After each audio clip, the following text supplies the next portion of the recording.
Hey guys, today we're going to be reviewing and unboxing the Intex Dura-Beam Deluxe. We will also be doing an inflation test to see just how quickly it can self-inflate and deflate, and of course we'll be talking about how comfortable it is. Now with that being said, let's go ahead and check to see what all comes inside this box. So we're just going to drop everything out of there.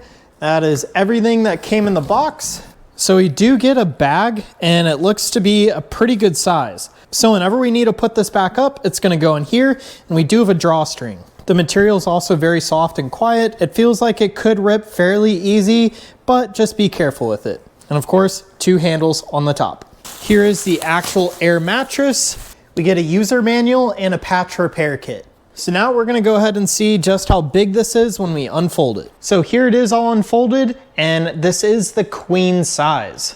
Now we're gonna go ahead and take a look at the motor right here to see how we're gonna plug this in and get it blowing up. So it appears there's a compartment right here for the actual plug and wire. So that's really nice. It's all built in so you guys can never lose it, or at least we hope. The inflation system seems very simple. All you do is plug it in, it looks like, and then twist it one way or the other for inflation or deflation. All right, so I just plugged it into the wall. Now we're gonna go ahead and put the camera back up and time how fast it can inflate itself.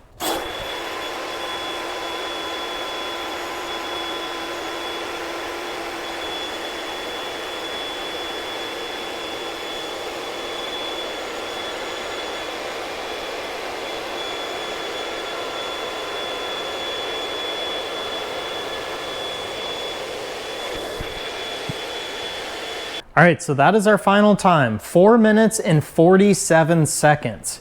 That was honestly pretty long for an air mattress, but this is probably also the tallest air mattress I've ever reviewed. So with that being said, let's go ahead and do the drop test and see just how soft it is. For this being an air mattress, this is really high up off the ground. It is much thicker than a normal mattress. And if you guys struggle with getting up and out of bed, especially while camping, then this is a great solution because as you guys could see, I'm 5'10", and when I sit down, it is the perfect height for me just to stand up like so. So if you guys struggle with getting out of bed, that's just something I would keep in mind. I may have overinflated this just a tad, but some of the edges are still very squishy. So I was kind of confused if I should give it more air or if I should just let it be, because the center is actually really firm right now. Something else that's really cool about this air mattress is the rib design.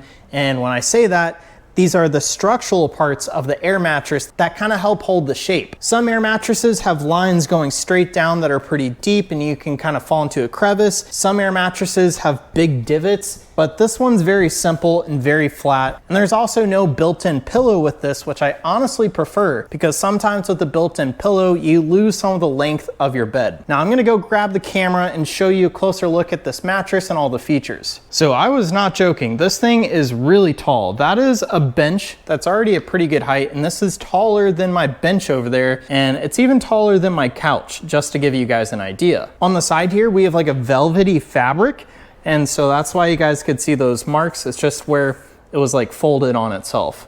On the top, we have the same material, just in a different color, and it's really cool having the soft material on the side. A lot of air mattresses skip that. The only part that does not have this velvety material is on the bottom, I believe. The bottom is basically just plastic, which is fine because you're probably not gonna be sleeping under your mattress. Earlier, I was talking about the ribs in the bed that kind of help support its shape, and they're very minimal. It's a very flat sitting air bed, and if you guys get annoyed with those divots that air beds sometimes have, this is a great option instead. So here is that motor. It's really cool. There's no on and off switch. As soon as you twist it to the right here, it automatically turns on and starts inflating.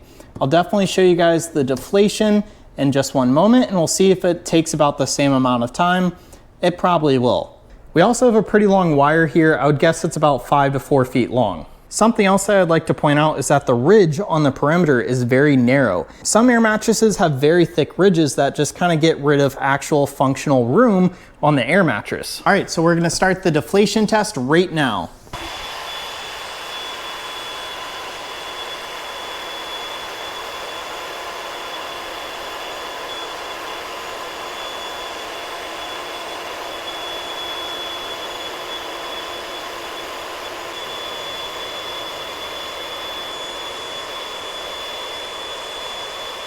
All right, so that took much longer than it did to inflate. It took 7 minutes and 8 seconds. Some people have wondered why I film both inflation and deflation, and that's why. Because they're not always the same apparently. So overall, I'm pretty impressed with this air mattress here. It's comfortable and it's really tall. And I think if I had to choose a favorite thing about this, it's gonna be the actual height. This can actually be a pretty firm air mattress, which is surprising because most air mattresses do not get firm. So if you guys like a firm mattress, then this is a great one for you. I'm sure if it's a little too firm, you could probably let some air out to make it a little softer. So anyways, that is my review of this Intex air mattress.